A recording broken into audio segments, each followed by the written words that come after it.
Welcome back to StarknetEspresso. Today we have a special episode lined up for you with a fantastic guest, Faith Roberts.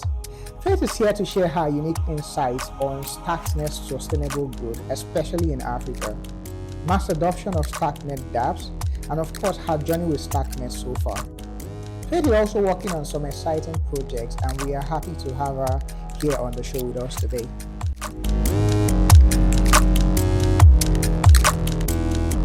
Faith, welcome to the show. Thank you. It's such a pleasure to have you here with us today. I mean, I know it's been a while coming, but finally we got to do it. It's really a great pleasure to have you. Thank you. I'm also glad to be on the show. Thank you for having me. Yeah, thank you. So without wasting much time, one of the things I wanted us to discuss today is your journey so far on Starknet. I understand you've been with Starknet for a while, and I think you've gathered a lot of insights working in the ecosystem. And I personally think it's going to serve our viewers well if they get to hear your journey and get some of the insights on the development or what you've learned so far from Starknet ecosystem. Okay, so my journey so far on the Starknet ecosystem has been blissful. I started my Starknet journey from Web3 Bridge. I was part of the alumni of Cohort 8 Web3 Bridge bootcamp. And after the program, we had a masterclass sponsored by Starknet, and that was our introduction to Cairo. And so that became my first introduction to Starknet and Cairo. And then I started building from there. And I also enrolled in the Starknet base camp and some other Starknet bootcamp programs. After that, I started building on Starknet, and I secured some builder grants to continue my building on Starknet. After that, I was able to qualify as part of the participants in the Starknet Hacker House India. Oh. And then after that, I started contributing to open source projects, Cairo open source projects, Starknet-based open source projects via the Only Doors platform. And I've been doing that for over a year now, in contributing to open source projects in the Starknet ecosystem via the Only Doors platform. And my journey so far, the Starknet ecosystem has been very, very exciting, very, very intriguing. And yeah, I kept on growing in the space, and I've been able to secure a couple of grants, receive grants for some ideas, developer grants. That's the builder grants for smaller projects that you just need to build to conceptualization and stuff. Yes, so my journey so far has been nice. The insight about Starknet is a very engaging ecosystem, in that there is room for everybody, both devs and non-devs. As long as you are a techie, you are tech inclined, you have a phone, you have access to internet, you can be on Starknet. You can do anything on the Starknet ecosystem as a content creator, or whatever, you're a dev, whatever. So the engagement is very high. The Starknet ecosystem, you see artists also being in this Starknet ecosystem. And another time there was a meme competition on Starknet ecosystem. Like, it's so interesting. Also, there is a good room for seeking help and getting help from the community. The community that Starknet has is a very, very wonderful one. You can easily get help for any challenge, any problem, you are encountering in your journey, no matter the level you are, beginner, novice, intermediate, expert, professional, there's always help once you ask for help in the ecosystem. Like, this help comes as fast as possible. It doesn't take up to 1 week, days, months. It comes as you ask, because there are different levels of people here in the Starknet ecosystem that are willing to help. Everyone is so humble and so accessible in the Starknet ecosystem, regardless of their skill and their professionalism.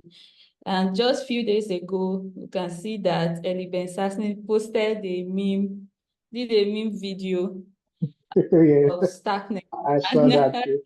Yeah, so Starknet is a very, very friendly, wonderful, engaging, welcoming ecosystem. It's easy to get access to very, very skilled people in the blockchain space. Very, very easy to get expert help, guidance, and whatever level you are in your journey. Yeah, so I think I will stop there for now. Yeah, very beautiful what you've talked about. I mean, I can also testify to the idea of Starknet being a very community-friendly environment or community.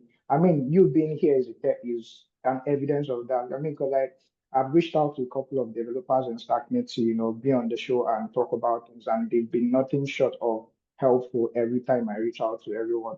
So I think it's something that I can confirm that Starknet, when it comes to being diverse and work friendly, it is one of the best in the ecosystem, I would say. So that leads me to one thing that I always think about, and it's sustainability. And the way Starknet has come into the ecosystem, they I think their approach to the ecosystem is quite unique. I know they've been giving grant and there's a lot of things that are doing, but I worry in some sense how it is going to be sustained, especially in Africa. Nigeria is doing also well, but do you want to talk to us about sustainability and how you see them sustaining this momentum that are working on currently at large, but also in Africa too? Yes, so when we talk about sustainability, we don't just leave it to one party. It's a collective effort from the various parties, the various stakeholders involved in that particular stuff going on. So when we talk about sustainability, I will always say that it is both the effort of the foundation, that is the protocol, the ecosystem, those building on these ecosystem to make whatever it is they are building accessible and easy enough for a layman, a normal user, a normal road seller, a normal person that doesn't have any knowledge about the blockchain, be able to use this service, be able to use this product or project that are being developed. So when we talk about sustainability, we have to look at how to build products that will create mass adoption, products that are appealing to an everyday man that they can use, because if there's no mass adoption, eventually these projects will run out of the market. They will run out of, yes, only the devs alone would not be able to use this project that are built by devs. Sure. So when we are building as devs, as builders on Starknet ecosystem, we should be thinking towards mass adoption and how to simplify whatever it is we are building to a common man that doesn't have blockchain knowledge to be able to work with it. It should be intuitive enough that anyone can just pick it up and understand what is going on and be eager, willing to work with this. Now, Starknet has done a lot of things to make life easy for us. They've reduced the gas fee that is almost not noticeable any longer. At the moment, there are a lot of abstractions that have been done. There are lots of upgrades that have been done where you can do your, even if it's a game, the Dojo engine have been able to pre-calculate your moves that at the end of the day, adjust your final score and stuff that gets updated on chain. You don't need to make all those payments for every move you make, every change you do. So, and even if you do, it is the fee is almost so insignificant to a layman. And these are the UX that we need. These are the beautiful UX that a layman needs. So we the devs now to put in effort to look at how do we make these our idea, these our technology we are building friendly to the users, to the laymen, because these are our customers. These are the people that will make this project sustainable at the long run. You won't always get grants and fundings, but if your product is good enough, you will always get users that will use that product. Yes, so you have to consider all those factors. Whatever it is you're building, is it marketable? Is it needed? Is it helping to solve any problem at all?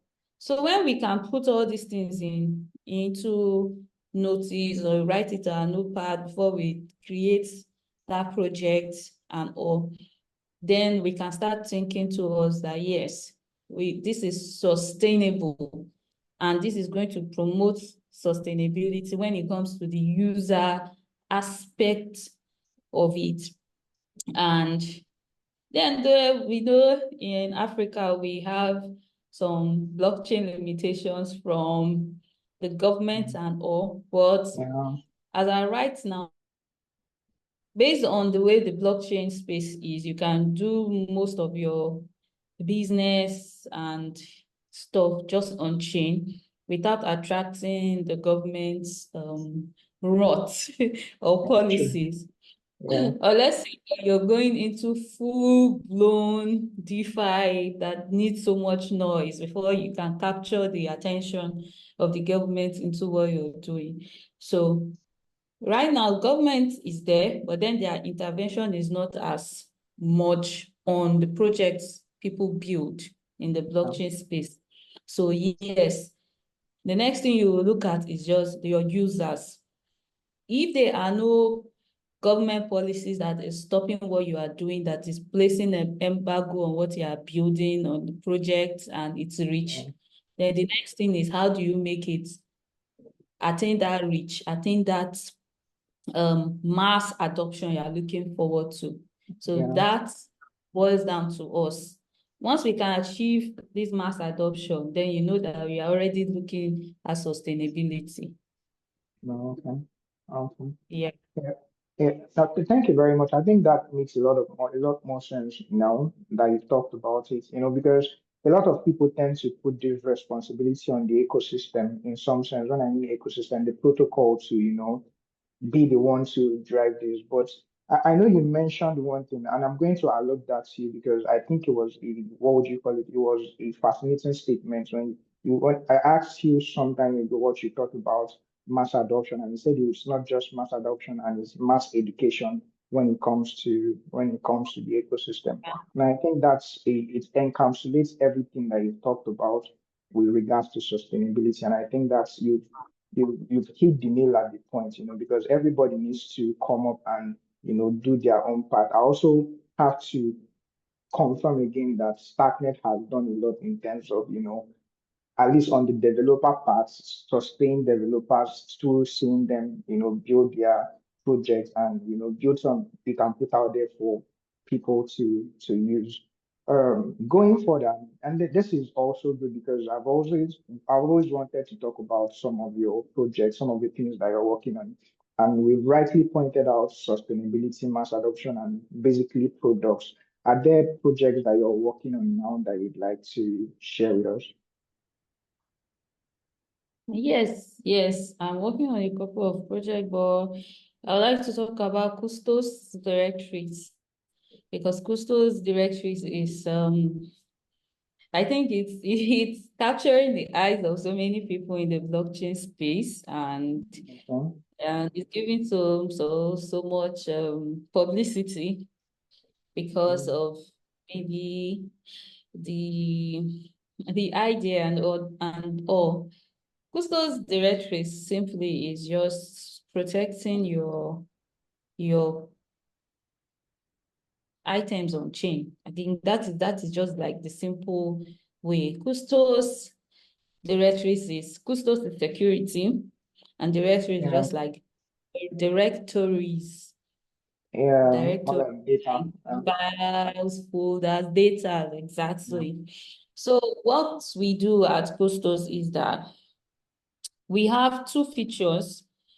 The features is securing crime evidences and securing agreements.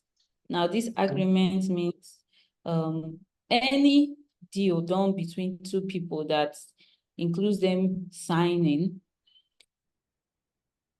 between two or more people. So as long as it involves you and someone else, you and another party signing and accepting a particular terms and conditions for something, yes, you can secure it on Custos Diretrice. And also, Custos Diretrice helps you to cover crime evidence. Once crime is going on, you can easily record with your phone a video or take a picture of that evidence. And immediately you take the video or picture of this evidence, it automatically gets stored on the blockchain, gets saved on the blockchain. So when you end the video, it will trigger the wallet for you to sign the request. And after signing, it gets uploaded to the blockchain. Now we are making, yes. So why we are doing this is to get the unadulterated version of that evidence of that crime that happened. Because we've noticed that so many crimes that have happened, the evidences have been tampered with, or the witnesses have been killed before they had the time to bring out this evidence, supply this evidence, and so on and so forth. So we looked for a means whereby, as it is happening, just as you have live videos, but then those live videos can still be tampered with because the platforms that utilize this, that gives you these services when you record live videos, are still centralized. Yeah, true. But then blockchain is decentralized, yeah. So immediately you are recording this live, and it immediately gets stored on the blockchain, where that evidence cannot be edited any longer or tampered with or pulled down or deleted. It is there for life.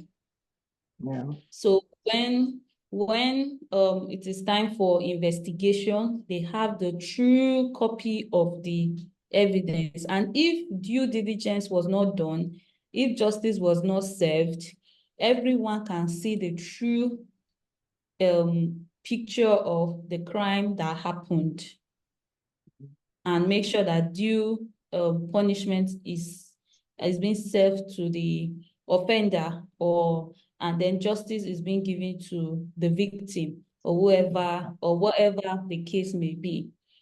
For the agreement, whatever agreement I have between me and yourself, once we have signed, it gets stored directly on chain. This makes sure that I do not act fraudulent.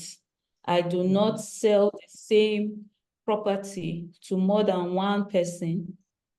It solves the problem of buying lands that are not for sale and then being duped in the process. Also solves the problem of lands that are not, or properties that were not clearly stated or clearly marked for a person, like probably inherited properties. And then there's an issue with sharing these inherited properties with family members.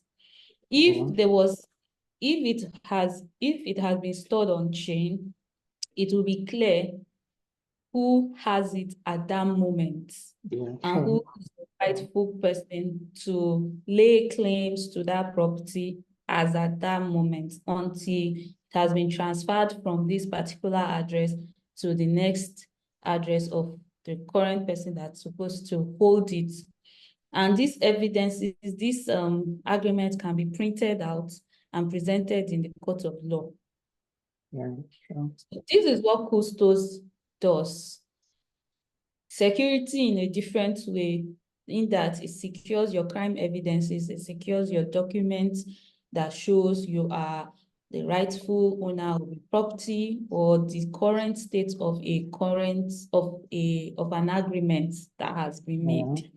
Yeah, so that is what Custos is all about, and that is the project actively building at the moment. I'm also building JigIT. JigIT is a recreational project. It's a game, a Oh, jigsaw wow. built on chain, utilizing Dojo engine. Oh, Yeah, so those are the project I am currently building actively on Starknet ecosystem. And also I am still contributing to open source projects on the Starknet ecosystem at the moment. oh, thank you very much. It's really exciting to hear about the projects you're working on, and especially Custos Diretrice. I can think of two other things that it helps to do. I mean, it helps conflict resolution when it comes to agreements. It makes it easier because then there's no back and forth on who has this and who has this.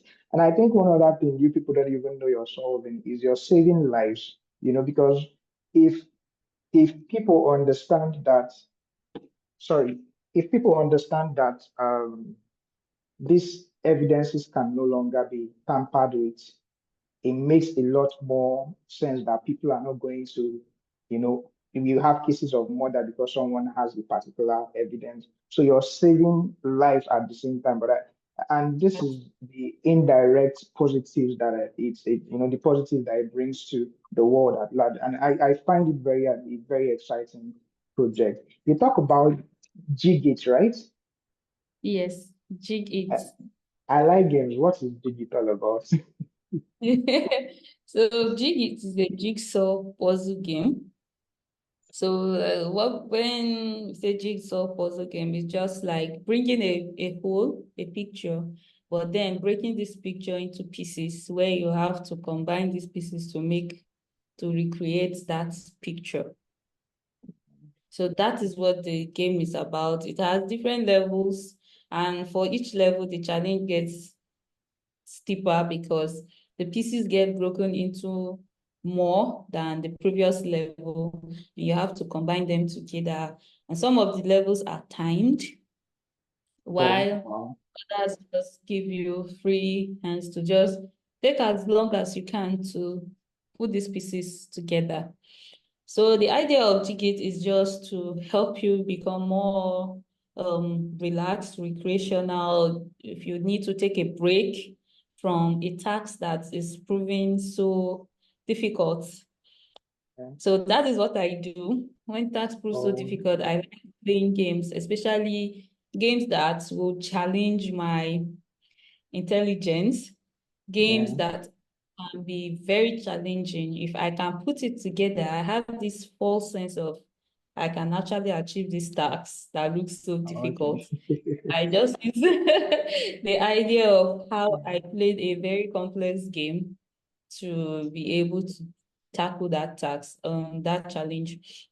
So JigIT is just a jigsaw puzzle games. It gets tougher the more levels you get to, and it helps you to actually know lots of things going on in the ecosystems, because most of the pictures you have to put together are centered around the Starknet ecosystem. So Oh, in a wow. way, educates you about projects on the Starknet ecosystem or things you might not have noticed are on the Starknet ecosystem. Yeah. Maybe it can be the logo of one amazing project in the ecosystem that you have to put together. And then when you put together, you'll be like, what is this? And then you research and say, oh, this is a project being built on, yeah, on the ecosystem. So yeah, it does the education to create awareness of things, projects, and maybe memes that were done on Starknet ecosystem, and it helps you to recreate, it helps you to challenge your mind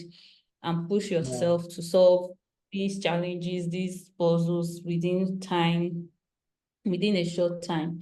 And the future of JigIT is to get to a point where it can be incentivized to players that have been playing for a while, where you can get NFTs for achieving some feats, achieving some levels in the game. And these NFTs will serve as a way, as a means of qualifying you or whitelisting your address for little airdrops, which will be done soon. So I don't want to go ahead of myself, but these are the plans for JigIT.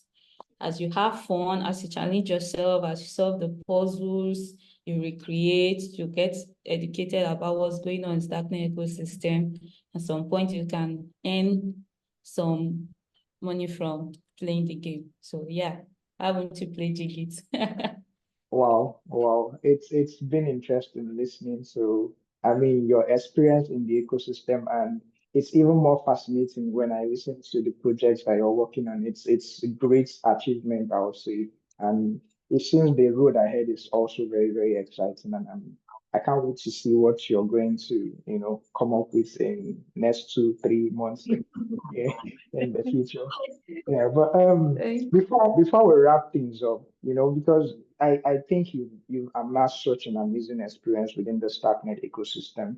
What would you say to young people that want to get into the ecosystem? What would you advise them coming into the ecosystem?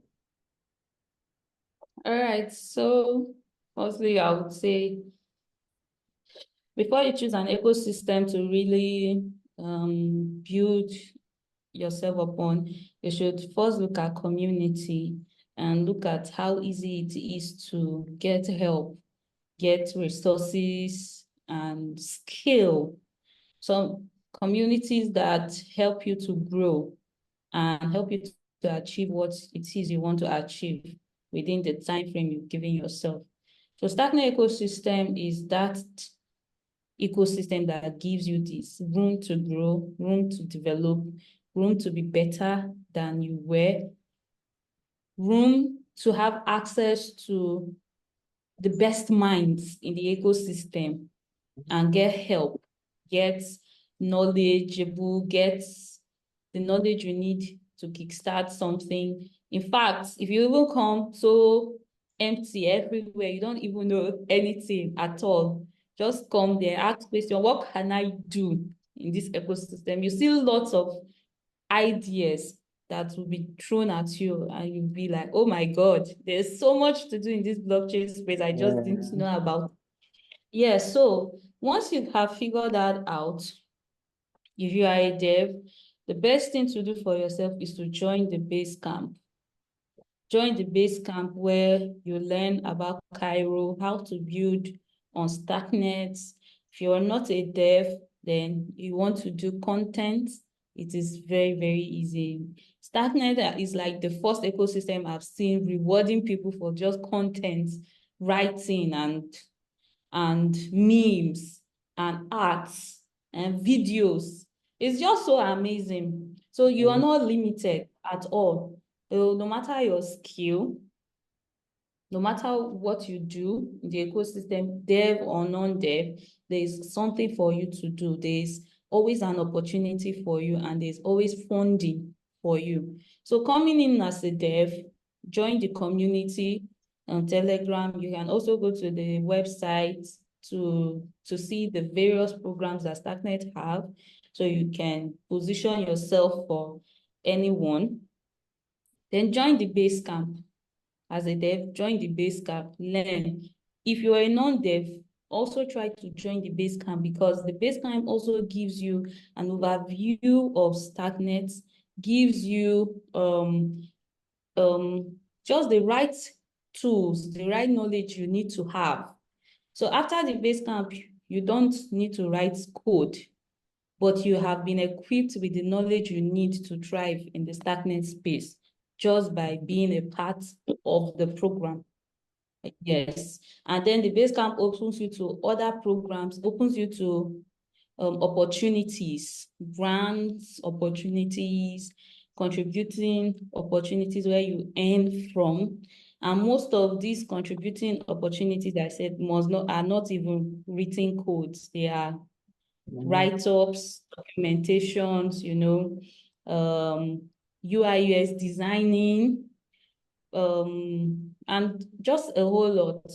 So yeah, the ecosystem is really, really friendly to different roles, different positions, dev, non-devs alike. Join Basecamp as a dev. That is one of your sure bets in thriving in the ecosystem. Yes, because the Basecamp will give you so many tools and resources you need. And they are always updating the resources for each of the various cohorts. So it includes the resources of people that just started bringing out good tutorials, good resources you need to learn Cairo as fast as possible or to thrive in the Starknet ecosystem. It gets edited, it gets updated. So it makes it easy for you to really grow to really learn, grow. Join the Telegram, ask questions. The Telegram has been grouped in different ways that can help you, depending on the type of questions or the type of help you actually need. And if you are already good enough, join a hacker house. That is one of the surest way of securing the Starknet seed grants. And yeah, you keep on soaring from there. Yeah, so this is what I would say to a beginner in Starknet ecosystem, either a dev or a non-dev. Wow. Thank you. Thank you so much, Faith. It's been fantastic having you on and sharing all this to us today. One other thing I want to mention, some of our viewers might want to follow you because I mean, there's so much in what you've said, and I think it makes a lot more sense if people follow you to, if not for anything, follow up on what you're doing, but also learn from what you're doing, get inspiration, motivation. So are there social media handles that people can reach out to you through, or even follow what you're doing? Yes, so you can follow me on Twitter at Faith7, that is FAYTEY7, number 7. I'm very responsive on Twitter, also on Telegram at Faithia7, FAITHIA7. Also on LinkedIn, Faith7. I'm very responsive on these 3 platforms, especially Telegram and Twitter. So yeah, if you have any questions, if you need any clarity or you want us to collaborate or you want to do business, please follow me on any of these platforms and reach out to me. I'll be very glad to interact with you. Okay, wonderful. It's such a nice time. I'll put the handles on the description box for the video. And once again, thank you so much for coming. It's been a pleasure to have you here with us today. Yes, thank you so much, StarknetEspresso. Thank you. Thank you. All right. Hopefully I'll be having you again on this show because this is not, I don't think this should be the last time. We'll have more things to talk about in future episodes. The ecosystem is growing every day. There are always new things every day. So we would have a lot to discuss about Starknet. Thank you. All right. Thank you very much, Faith. Thank you. Thank you so much, Faith, for joining us and sharing your insights. Your perspective and projects are truly remarkable. To all our viewers, don't forget to like, subscribe, and hit the notification bell so you don't miss out on upcoming episodes filled with expert interviews and deep dive into Starknet's ecosystem. Stay tuned, keep learning and keep building on Starknet. Thanks for watching StarknetEspresso and see you on the next video.